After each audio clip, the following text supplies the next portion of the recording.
Hey everybody, welcome to Fortunate Creations. I'm Kim, and this is a channel where we talk about everything to do with crafting. So from amigurumi to weaving, anything in between. If you like crafting and being creative, stick around.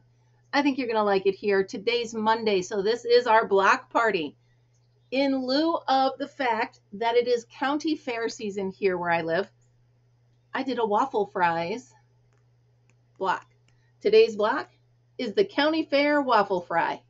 Come on, let's go make it. First thing I want to do is tell you what you're going to need. So you're going to need scissors. I'm using a 5.5mm hook. I have my bent needle, which I love. Of course, here's the finished product. Any of your needles, and the yarn I'm using is Red Heart Super Saver, and it's a 4-weight. This color is saffron. I figured, you know what, golden French fries, why not? Again, this is something that's clipped under my desk. I can't hide it.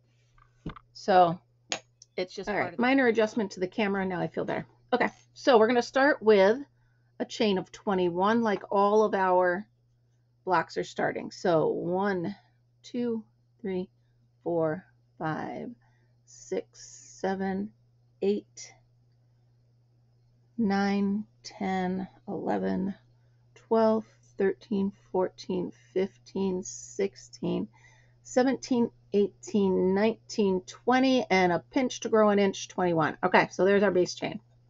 We're just going to go ahead and do a row of singles all the way back.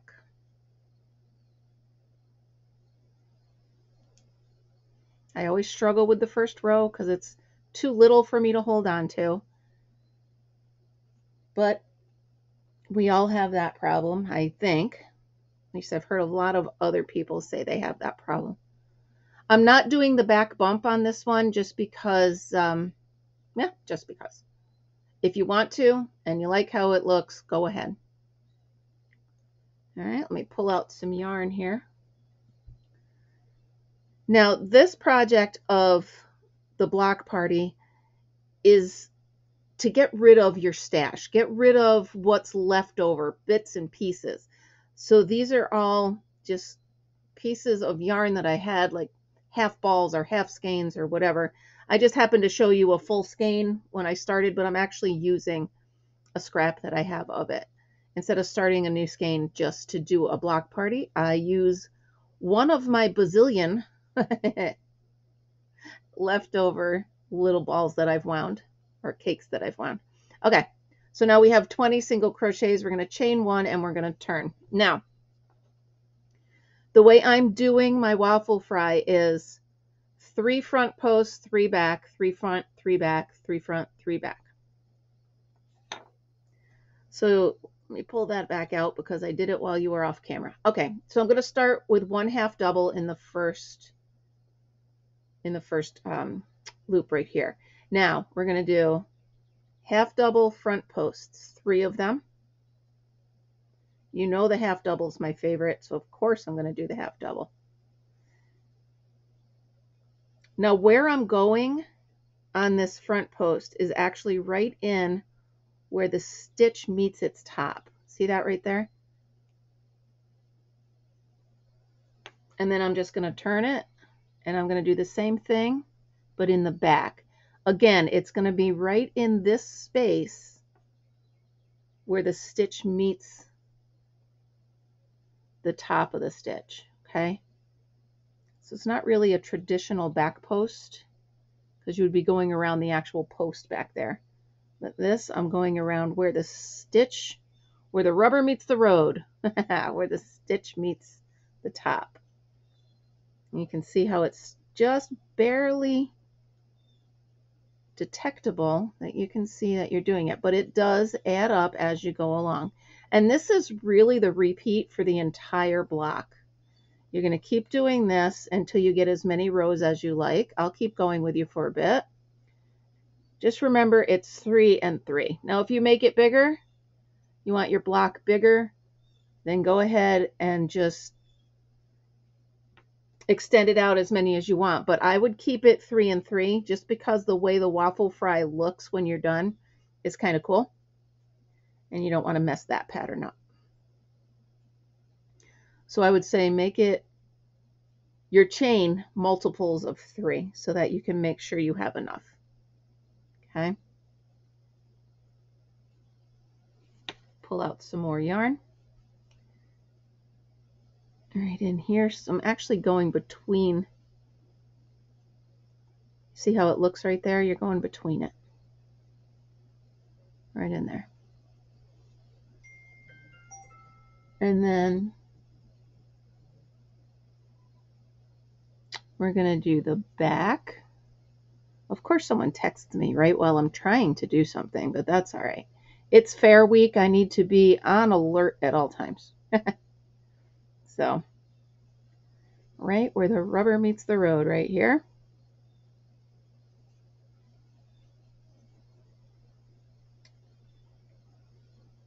Three front.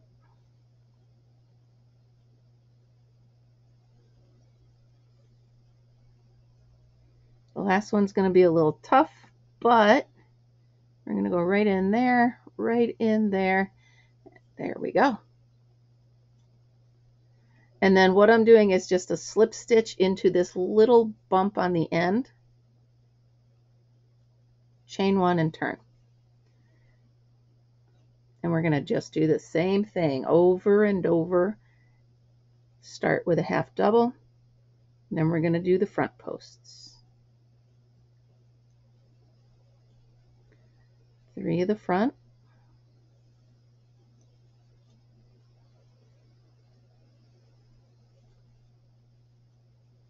3 of the back. Come on, hands. You got to work for me today. You got to do it. I hope this camera is focusing.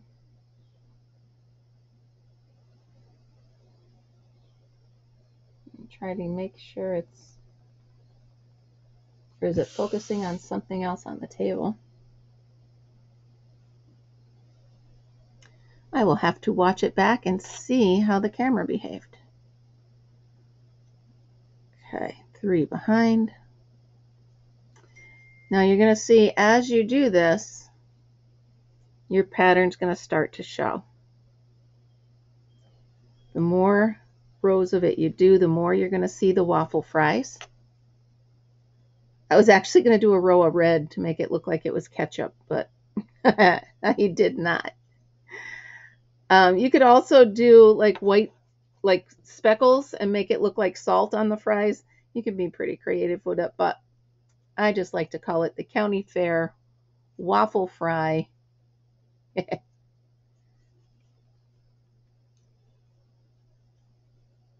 So I hope if you guys have county fairs near you, you partake in them. Enter stuff in the fair. It's so fun to get a ribbon, walk around, watch the kids presenting their animals, watch their rabbits and their cows and whatever you can to help support these kids because they work really, really hard all year long on this. And it means a lot to them. It shows them a lot of discipline and it shows them perseverance, and then it shows them reward, or it shows them that not everybody gets a trophy and that they have to improve. And in the county fairs where I am, if you don't win the blue ribbon, the judges actually give you a note on the back of your entry card of what you could have done to improve it so that you can learn for next year. I think that's awesome. It teaches the kids, you know, here you did a great job, but here's what you could do better if you want that blue ribbon next year.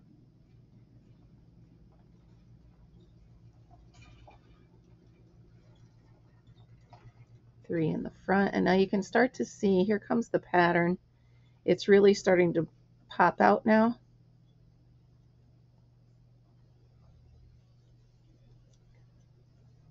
You're going to start and end. Oh. After you do your, hold on, let's do a half double there. After you do your chain 1 and turn, you're going to see that each row starts with the front, goes to the back, starts with the front, goes to the back. So keep doing this as many rows as you want until you get as big as you want to get, okay? So to put the outside around it, you can put as many rows as you like. Start at any corner and do 2 half doubles in this corner. Now you're going to finish the corner once you come all the way around, but do 2 half doubles in the corner and then go ahead and do a half double all the way around in every stitch until you get the border as thick as you want it, okay? In this instance, I think I will go around 3 times. That gives it a nice border. And I will stay with you until we get to the corner, and I'll show you how to do this corner. Super easy. You're going to do all of them the same way. Again, you can do this as thick as you want it. Depends on how you like your waffle fries. Now, if you want the space a little bit bigger between the waffles, you could go ahead and do a row of double crochet in between each row. That would spread it out just a little bit, but I did it nice and tight. Maybe it's more like just a waffle, a regular waffle. But this is my county fair waffle block. Now we're getting to the corner. Get that hair out of there. You're going to go ahead and the corner is going to take up 2 stitches instead of putting it all into one. I like to spread it out for this one. So once you get to the corner, you're going to do 2 half doubles in this one. Whoops. One more in the same stitch. Then you're going to chain 1 and you're going to do 2 half doubles in the next. I just wanted to spread out the corner a little bit, make it look kind of cool. Oh, I skipped a stitch. It's going to go right in this one. So there we go. You're just going to keep going all the way around till you get to the end. Okay. Keep on going.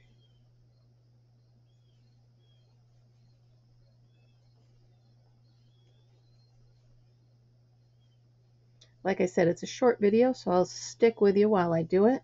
Hope it's not too boring for you. You can pause me or slow me down if you like. But we're only doing half doubles all the way around. It's super simple. I try to keep the blocks easy, so because, you know, block parties should be easy and fun, yeah? Here we go. And I will do a different block every Monday. And then at the end of the block party season, maybe I'll make a blanket out of them all. I'll stitch them all together and make a block party blanket. Ooh, a picnic blanket. Wouldn't that be fun? All right, now here we are at the corner again. So we're going to put 2 half doubles in this stitch. Then we're going to chain 1 and put 2 half doubles right in that next stitch. Not in the same stitch. This is a different corner than you're used to. You're not putting them in the same, because I want the actual little holes in there. And then back to our half doubles all the way around. And I'm going to go ahead and keep doing this all the way around, and I'll stick with you and show you how to finish up this corner over here that we started with.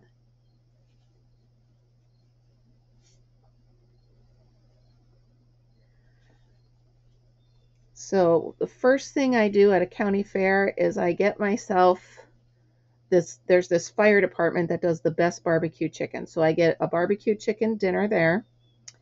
And then throughout the course of the week, I will have at least 1 funnel cake, a bag of cotton candy, and a caramel apple, however you say it, I say caramel, with nuts. That's the important part, with the nuts. And then to wash that all down, no, I don't eat that all at one sitting. Goodness, that'd be terrible. But by the end of the fair, as I'm walking out the very last visit, I grab a blue raspberry snow cone. And that is a complete fair season for me. I know that sounds terrible, but 1 week a year, I go ahead and I splurge. Another corner, chain 1, 2 in the next. So once a year I splurge. And now, which do you like better, the funnel cake or the fried dough? I never knew the difference until I actually saw them side by side, and I prefer the funnel cakes because they're crispier. At least I've found here they're crispier. And then you can cover them with butter, cinnamon and sugar, powdered sugar, all that good stuff. And there's one booth that does maple bacon. So they sprinkle bacon on top of it and then maple syrup. So, and the cotton candy that I get is the tricolor. So it's like pink, blue, and yellow. Gotta have it. Probably takes me about 2 days to eat it, but it's worth it. I actually gave Fritzy a bite of it and it disappeared in his mouth and he didn't know what to do with it. Fritzy's my dog, in case you guys don't know. He wanted it. So I gave him a little teeny bite and it disappeared and he looked at me like, I thought you gave me something. All right, so here we are at the end of the block. We're at the end of the block. So we're going to go ahead. Now we put 2 in this one already. We're going to put 2 in here. If my fingers will work, there we go. 1, 2, and then we're just going to single crochet to close it out. And there we go. The block is finished. You're going to hide your tail. Let's just hide it this way right now. There you go. Block party is complete. BYOH, bring your own hook. Welcome to the block party. Remember, always be happy, be kind, and be creative. See you next time.